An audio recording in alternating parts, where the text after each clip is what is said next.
Vaga no quadrangular, planejamento para a próxima fase e busca por novos reforços no último dia da janela.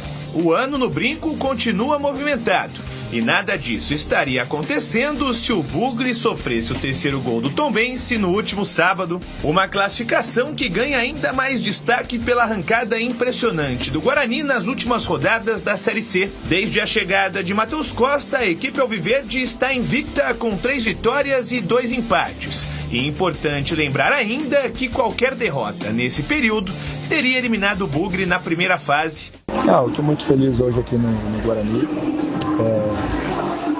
Não tinha dúvidas quando eu recebi a proposta em vir para cá, pelo elenco, pela grandeza, e por eu visualizar que é um clube que tem condições realmente em estar disputando qualquer competição na parte de cima da tabela e brigando por coisas boas. Classificado na 7ª colocação, o Guarani não conseguiu vencer durante a primeira fase nenhum dos 3 adversários do atual grupo. Logo no começo do campeonato, em Santa Catarina, o Bugre perdeu para o Brusque por 1-0. Derrota essa que colocou fim à trajetória de Maurício Souza no clube alviverde. E coincidentemente, a partida contra o Náutico também culminou na queda de um treinador. Após a derrota para o Timbu por 1-0 no Brinco de Ouro, o Guarani optou pela demissão de Marcelo Fernandes. O Derby 211 foi justamente no jogo seguinte, já com Matheus Costa no comando. 1-1 no Moisés Lucarelli, mas que deu início à impressionante arrancada do Bugre na reta final. Cheguei num momento muito delicado e muito difícil, realmente. Teríamos que fazer uma campanha de muito sucesso e fico feliz que a gente tenha conseguido isso e agora partir para uma segunda competição que a gente sabe que é duríssima, nos prepararmos bem para seguir em cima, seguir brigando por coisas grandiosas. No último dia da janela de transferências e já visando a sequência da Série C, o Bugre acertou a contratação de 3 novos reforços. Começando por David Braz, aquele mesmo, ex-Santos, Flamengo e Grêmio. Essa foi a segunda vez que as partes negociaram uma vinda ao Brinco de Ouro. Com apenas 6 partidas disputadas pelo Mirassol, o defensor de 38 anos não estava nos planos do clube leonino e chega ao Guarani com um contrato até o fim do Paulistão de 2026. Além de David Braz, o Bugre também acertou com Júnior Brandão, atacante que estava no futebol da Indonésia. No Brasil, o jogador de 30 anos acumula passagens por Atlético Goianiense, CRB e Operário de Ponta Grossa, onde se destacou antes de ir para o Malu United da Indonésia.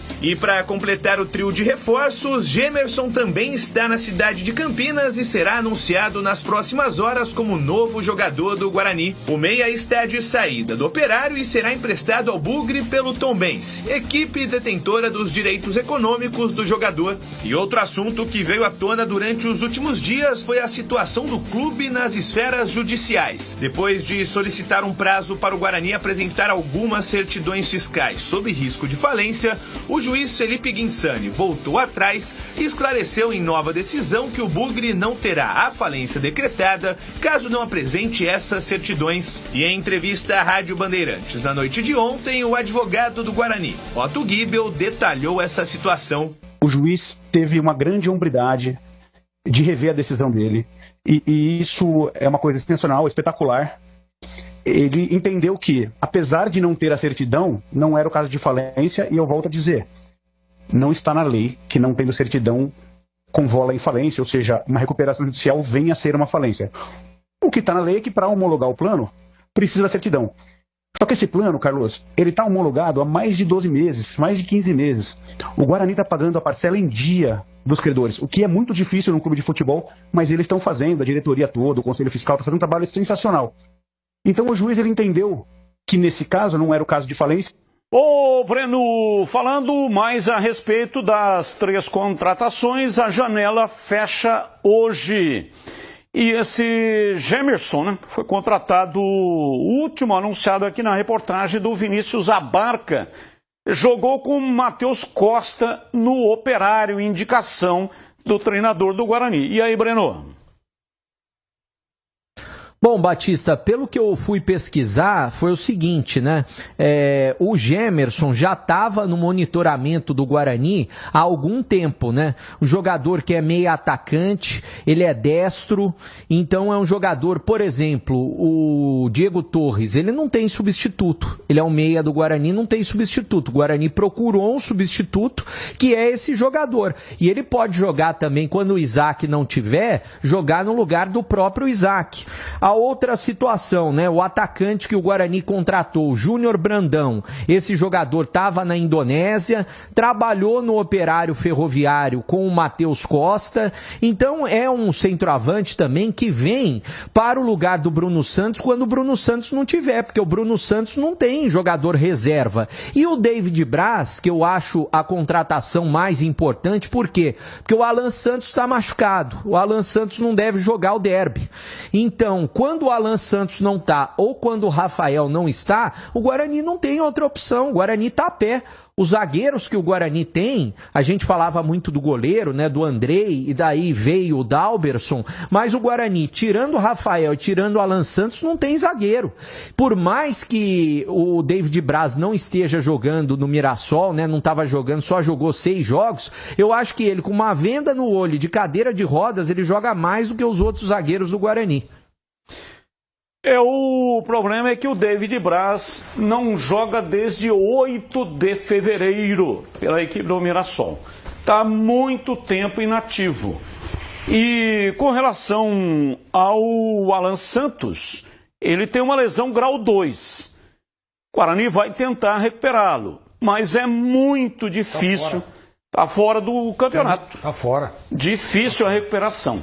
E aí traz um zagueiro que está há muito tempo sem jogar. E uma outra coisa, né? Esse Gemerson, 28 anos, o que me chamou a atenção é que em 2025, ele que pertence ao Tombense, estava no Operário, mas pertence ao Tombense. Ele fez só 9 jogos em 2025. Qual é o motivo? Por que o jogador, durante uma temporada quase que inteira, nós estamos em setembro e ele fez só 9 jogos no Operário? Ô Batista, a minha opinião sobre essas contratações é para criar alternativas para o treinador. O Guarani hoje tem um time titular. Você vê, por exemplo, tem essa contratação do David Braz aí. Eu não sei não, viu? Não sei não. Não sei se vai ser titular não. Eu não tenho essa mesma convicção, por exemplo, que tem o Breno. Eu acho que ele vem para compor elenco, para ter opções, né? Há muito tempo sem jogar, é um jogador já veterano.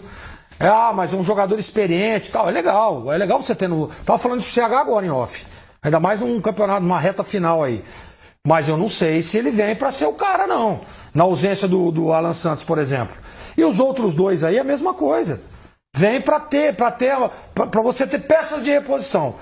Porque a gente sabe que a competitividade vai ser forte. É cartão, é contusão, é tudo isso. Né? E você precisa ter alternativas.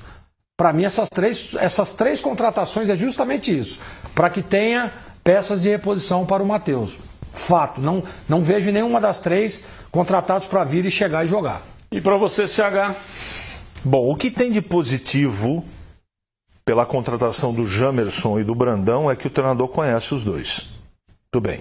Ele sabe, o Matheus, a responsabilidade que tem nas mãos, que é levar o Guarani de volta para a Série B. Para mim, tecnicamente falando e como atleta, são jogadores de composição de elenco. Vai entrar um pedaço de jogo ou não, mas eu tenho dúvida. Sobre o David Braz, eu estou muito à vontade para falar. Eu sempre critiquei o David Braz. Ele é um jogador muito irregular, e explico. Ele faz partidas magníficas hoje, eu não sei como é que ele tá? E eu assino embaixo o que você falou. Contratar um jogador, sabendo do problema do Alan Santos, com 38 anos, zagueiro é o que mais tem no mercado.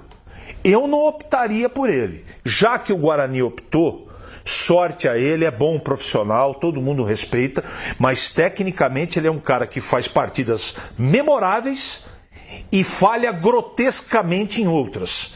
Ele parece que desliga, tira... Sabe quando você puxa da tomada assim o fio?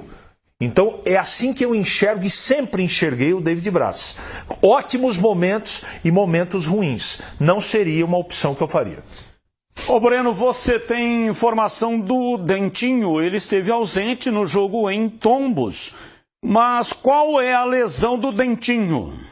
Eu não tenho informação sobre a lesão do Dentinho, Batista, mas eu acredito que ele vai estar à disposição para o jogo de sábado contra a Ponte Preta. Assim como o Caio Melo, que também não vem ficando à disposição nesses últimos jogos, mas acredito que também vai ficar à disposição. Pelo que eu ouvi, o Dentinho seria muscular, mas eu não tenho certeza absoluta, até porque a gente não pode acompanhar os treinos e também o Guarani acaba não divulgando a situação dos jogadores. Eu fiz um levantamento que iria passar, Batista, a gente falava agora há pouco com o Marcelo Fernandes sobre a projeção, né? E vale para o Guarani também, de quantos pontos que o Guarani teria que fazer para se classificar para a Série B do Brasileiro subir.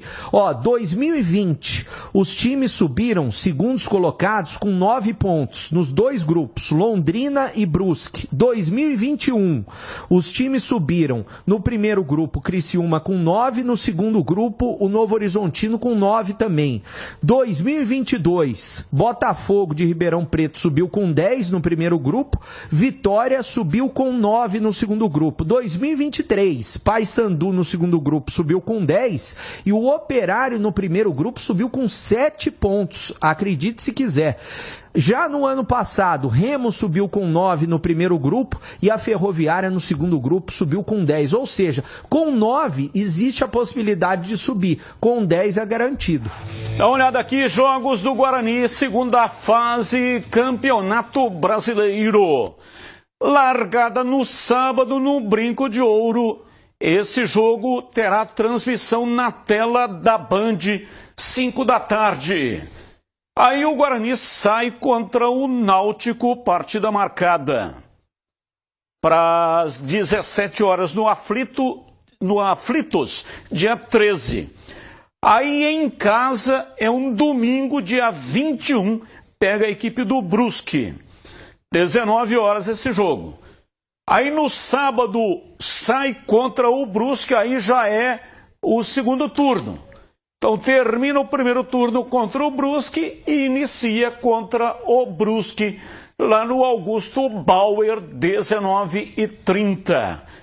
Aí no sábado joga no Brinco, 17 horas contra o Náutico, transmissão na tela da Band e finaliza lá no Majestoso, sábado 11 de outubro, 17 horas, estádio Moisés Lucarelli, jogo que também você acompanhará na tela da Band e também no Band Play. Você baixa aí o aplicativo, é de graça, não paga nada. E você pode assistir o jogo em qualquer lugar do Brasil.